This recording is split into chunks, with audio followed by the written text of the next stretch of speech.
Plusieurs milliers d'agriculteurs ont manifesté le 23 juin à Paris à la veille du marathon agricole de Luxembourg consacré à la réforme de la politique agricole commune.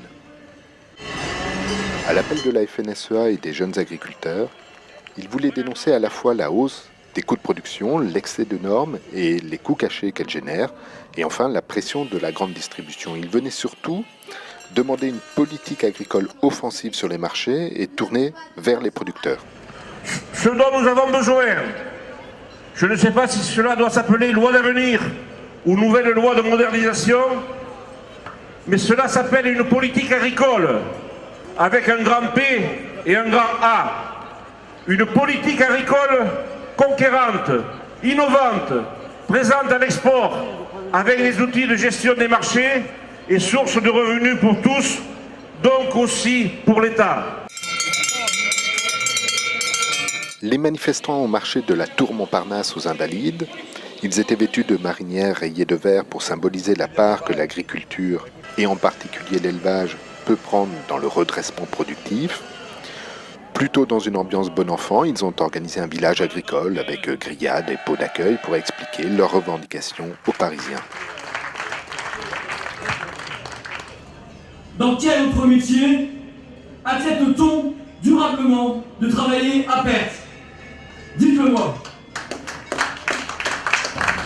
Mes chers amis, vous êtes venus par milliers aujourd'hui dimanche.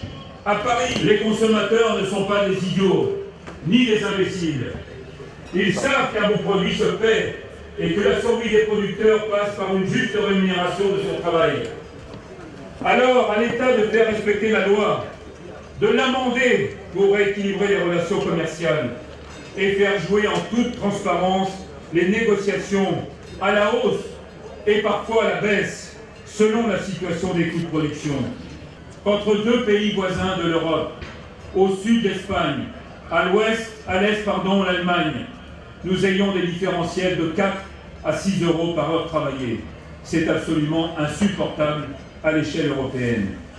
Vous le savez, se tiendra à partir de ce soir un conseil marathon et j'y partirai pour peser le plus possible sur la négociation décisive qui s'ouvre et dont les conclusions traceront la voie des 7 prochaines années. Eh bien, grâce à vous, mes chers amis, aujourd'hui, grâce à votre mobilisation et à votre soutien, je serai encore plus fort pour faire valoir nos attentes. Nous avons des attentes, mais nous avons aussi des espoirs.